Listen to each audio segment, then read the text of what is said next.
Chips. Hi everyone, here's Wagner from Shift Studios. We're back today with another tutorial for the Halloween series, and today we'll be working on the map itself for the animation. We got a lot to cover on this one, so let's get cracking. Okay, so here we are back in Blender, and as we left it, we just finished the props. And right now, I want to move all of those a couple of meters away since we want to work on the map. So let's create a new collection for this one and let's call it map. And we actually don't have to move the items, so let's just hide them and take the map out. So let's choose a cylinder, that will be our base, and let's get the vertices down to 12. Okay, let's make that much bigger and, well, flatter. And right now I want to make it even bigger so it will look like a hamburger. Okay, let's apply the scale and I want to go into edit mode and select the top face. And I want to delete it. And I actually want to do the same for the bottom one. We'll see why. So let's select the edges. And I want to go to face and grid fill. And 3 looks like a good number. But I'll think I'll stick to 3 actually. And let's go and subdivide that a couple of times. So let's see, maybe 7, 10. Okay, we'll be working a bit with the vertices up top, and we want to do pretty much the same for the bottom ones, but we don't need that much detail. Let's go to face, grid fill, and for this one, let's subdivide to up to 5, maybe? Let's see. Yeah, 5 looks like it's well enough. Okay, and let's activate the proportional editing into wireframe mode. I want to drag those, whoops, let's deactivate it a bit, and I want to drag those to around here. Because if we don't do that, when I activate the proportional editing, it will just affect the top ones also, and I don't want that. So right now, if I drag a vertex, it will do that, but you don't want to do that all manually. So let's go to proportional editing, and we can do some magic just like that. And right now I want to give the bottom of the map a layout, something like an inverted mountain, let's say. And we don't want to give it way too much detail, but you can just drag some stuff around and maybe twist it a bit as you see fit. So this will be like a floating island. So let me just fast forward this a bit. Oh, I mean, use my magic. Say in a couple of seconds.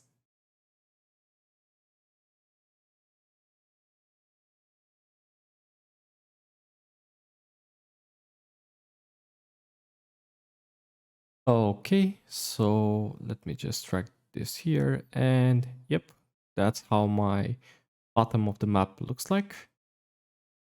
It may look a bit chunky, but you'll grow to love it. So let's drag this one here, and if you're asking me, I want to have a couple of mountains behind the house. So right now, this would be the place that where we'll be creating, or well, putting the house. So let me first just get a couple of mountains, and they don't have to be all that tall.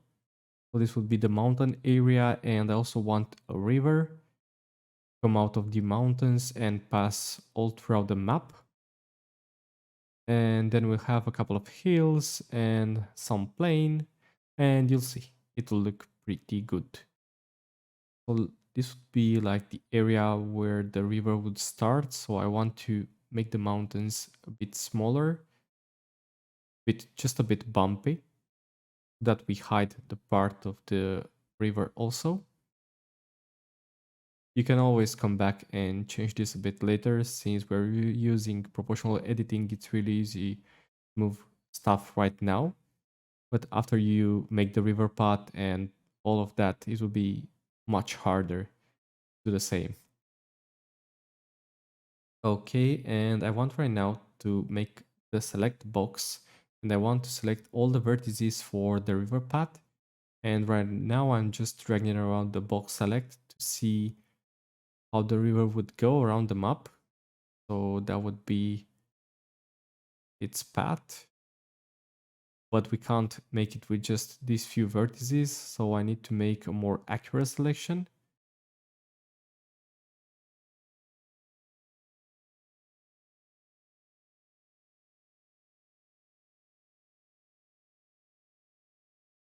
Okay, and I want to create a vertex group around here. So with all of those selected, I make that group and press assign. So when I press select, it automatically selects all the vertices.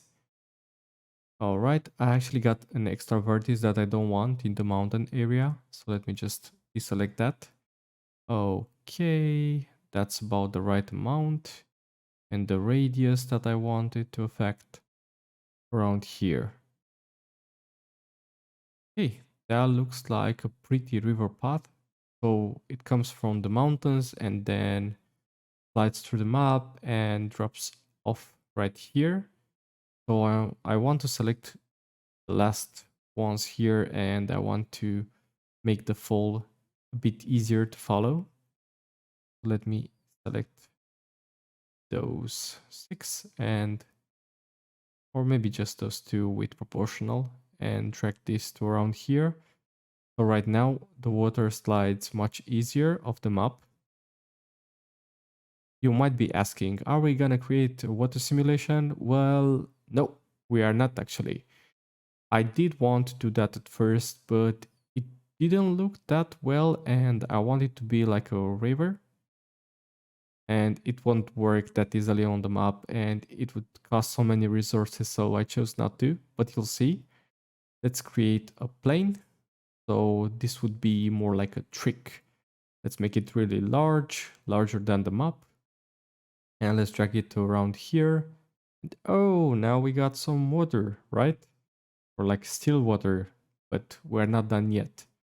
So first of all, we want to cut the map in, well, not the map actually, like the plane. We want it to be cut into the shape of the map. So let me just go right here and I want to drag this down a bit first. So we'll be doing a bit of plane cutting. So let's go to top mode, and for this one, we want to use the knife tool. So let's go here and select the knife. And I want to select the points for cut that would enable me to have a bit of geometry for the falling water, and for the rest, we just have to follow the map that we create. So let's select those sides. That's why I actually chose the cylinder to have so few vertices at first, so we don't have to make too many cuts. Okay, this one, and let's go for the riverside and for the falling water. All right, that's one cut that we got. And we can actually select, if you go to those faces, and you can just delete them right now. Okay, that's one, and we have to kind of do the same like for the face in front, but first I want to take this side. Since we modify the bottom, we have some parts where the vertices are getting out. You won't actually be able to see them usually, but I just don't like them to stick out. So let me just get those fixed really fast. This one seems also to stick out, so let me hide it. This one also. Okay. And let's get to the front one, and we want to give it a cut or 2. So let's go again for the knife tool, and let's select bottom, and the first one, this one, and here. And something is wrong, isn't it? I think I selected the wrong one at the top. Let me just take a look. Yeah, I did select the wrong one. Okay, well, there's actually an easy fix for that. So let's actually go to edit mode again, and I want to select this vertex and this one, and just go to mesh, and then we can merge them at last. And whoa, yay, we repaired our mistake. And right now I want to make make it look like the water is streaming down. So I want to add a little bit of detail and drag those down a bit also. So this would be like a standing water, but you won't be actually able to tell since we'll be playing around with the materials a bit. Let's drag them to around here. And also, like the volume of water will be trickling down. So we have to take into account that effect also.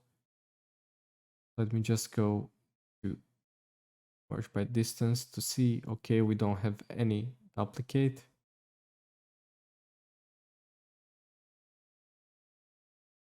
Now I want to select the top face and I want to go to wireframe and delete it.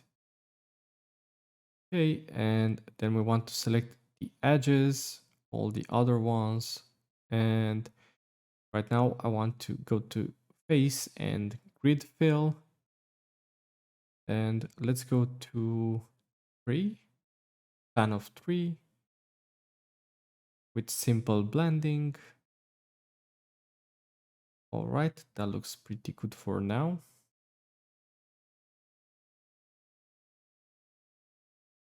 Let's select the bottom part also and press subdivide, and let's go for around 3.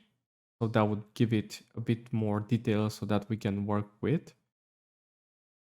That looks pretty good.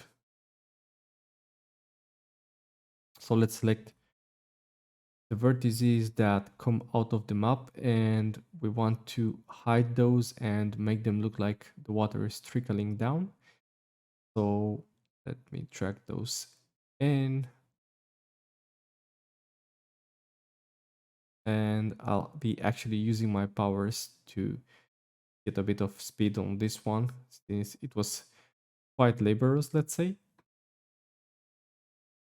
So what I did here is basically I hid the vertices that I don't want to get out, and I made some crevices and I made the water that's like falling, I made it trickle down, so like we have a sturdier base and then it gets thinner and thinner by the end.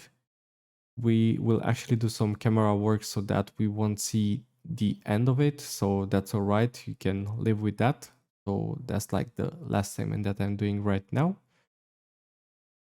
Now that we have our river settled, I actually want to give some more detail to the map itself, because right now it looks like we have a mountain, a river, and the riverside, and we have no detail, like everything is a pasture, and there's no way we can go for that look since we made some trees that look like into forest.